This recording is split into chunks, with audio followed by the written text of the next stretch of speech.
उत्तर प्रदेश के Unnao rape case में उम्र कैद की सजा काट रहे भाजपा के पूर्व विधायक कुलदीप सिंह सेंगर को जमानत दे दी गई। लीजिए, एक और अपराधी पूरे संरक्षण के साथ एक बार फिर सड़कों पर आजाद हो गया और रेप पीड़िता सड़क पर न्याय के लिए धूल फांकती रह गई। ये वही पीड़िता है जो आज एक बार फिर न्याय के लिए अपने परिवार के साथ सर्दी की रात में सड़क पर बैठने पर मजबूर है।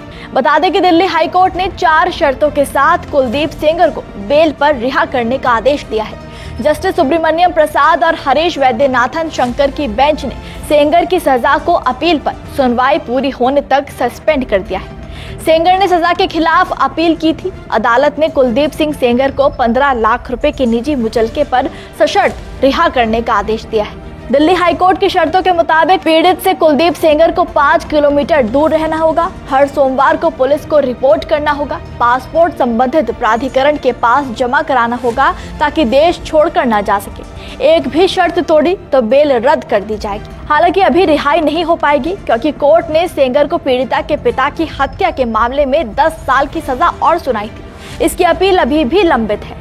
अब आपको इस मामले के बारे में भी थोड़ा याद दिला दें तो दरअसल ये मामला साल 2017 का है, जब उन्नाव में कुलदीप सेंगर और उसके साथियों ने 17 साल की नाबालिग लड़की को अगवा कर उसके साथ रेप किया था। मुझे इस चीज में खुशी नहीं है, मुझे राहत नहीं है। उन्होंने मेरे बड़े पापा को मारा था, फिर मेरे पापा को मारा, फिर मेरी बहन के साथ ये कांड हुआ। वो बाहर तो आ गए हैं लेकिन हम लोगों के ऊपर खतरा मंडरा रहा है सर। और अभी क्या पता बाहर आने के बाद हम लोगों को, मेरे पूरे परिवार को खत्म कर दे। अगर उनको बाहर निकाल दिया है तो हम लोगों को जेल के अंदर डाल दे, कम से कम हम लोगों की जान तो सुरक्षित रहेंगी वहां पर। मेरा परिवार सुरक्षित तो रहेगा, हम लोग जिंदा तो रहेंगे। इन लोगों के हाथ से मरने से तो अच्छा जेल की रोटी खा ले, वो ठीक रहेगा।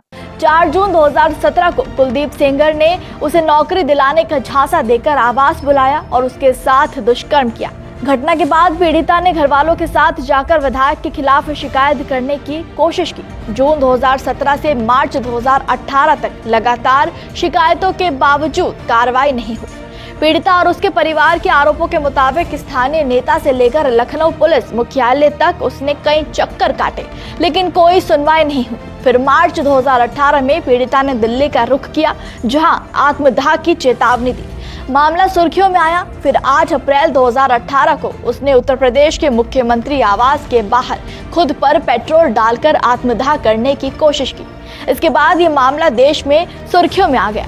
मामले की तुल पकड़ने पर 8-9 अप्रैल 2018 को इस केस में पहली एफआईआर दर्ज हुई। उधर इस केस में नया मोड़ तब आया जब 9 अप्रैल 2018 को पीड़िता के पिता की आर्म्स एक्ट केस में गिरफ्तारी हुई।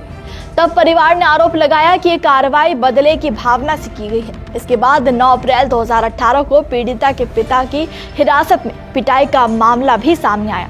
ये पिटाई जेल में हुई थी, जिसमें उसकी हालत गंभीर होने पर उसे अस्पताल में भर्ती कराया गया, जहां 10 अप्रैल 2018 को पीड़िता के पिता की मौत हो गई। अब मामले में नया मोड़ ले लिया है। रेप केस के साथ ही मामला कस्टोडियल डेथ और साजिश का भी बन गया था। इसके चलते देश भर में गुस्सा फूटा। लगातार यही सवाल उठता रहा कि अभी तक कुलदीप की गिरफ्तारी क्यों नहीं हुई। इसके बाद इलाहाबाद हाईकोर्ट ने 11 अप्रैल 2018 को उत्तर प्रदेश सरकार से जवाब मांगा। कोर्ट ने पूछा कि क्या विधायक कानून से ऊपर है। इसके एक दिन बाद सीबीआई जांच का आदेश दे दिया गया। मुझे राहत नहीं है। मुझे कोर्ट का फैसला, अगर मेरे परिवार को कुछ हो रहा है तो कोर्ट जिम्मेदारी लेगी। अगर इंसान चला जाएगा तो इंसान के बदले इंसान देगा। अगर इंसान के बदले इंसान दे तो ठीक है, उनको बाहर बेल मिल गई है, कोई बात नहीं। लेकिन मेरे परिवार के ऊपर खतरा, अभी मेरा छोटे छोटे बच्चे हैं, मेरे भाई है, क्या पता उसके साथ क्या कर सकते हैं। 13 अप्रैल को हाईकोर्ट ने कहा कि सेंगर को तत्काल अरेस्ट किया जाए। कोर्ट के आदेश के बाद 13 अप्रैल की रात ही कुलदीप की गिरफ्तारी हुई।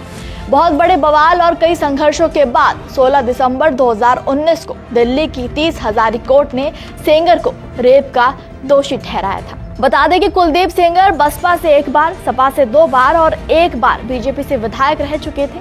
रेप आरोप के बाद बीजेपी ने उन्हें निष्कासित कर दिया था। हाईकोर्ट के इस फैसले के खिलाफ रेप पीड़िता, उसकी मां और एक्टिविस्ट योगिता भयाना मंगलवार की शाम इंडिया गेट के सामने धरने पर बैठी रही।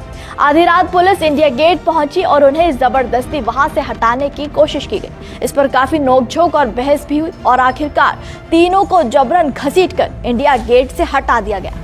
महिला सिपाही पीड़िता और उसकी मां को उठाकर अपने साथ ले गई। रेप पीड़िता ने कहा कि देश की बेटियां कैसे सुरक्षित रहेंगी अगर रेप के आरोपियों को ऐसे ही बरी कर दिया जाएगा। जजमेंट को सुनकर मुझे बहुत दुख हुआ है। ऐसा लगा कि मैं सुसाइड कर लूं। आदमी बाहर घूम रहे हैं, धमकियां देते हैं कि अब तो भैया आ ही रहे हैं, अब तुम मेरा क्या कर सकती हो, एक एक को मारूंगा। इसी तरीके धमकियां मिलती, इसीलिए मैं माकी में रहती हूँ। क्या करे, थाने जाएंगे तो मार देंगे, इसीलिए हमारी डर की वजह से जाते नहीं है सर। अगर आप ये वीडियो YouTube पर देख रहे हैं तो हमारे चैनल को सब्सक्राइब करें और बेल आइकन को दबाना ना भूलें। अगर आप Facebook पर ये वीडियो देख रहे हैं तो हमारे पेज को लाइक करें।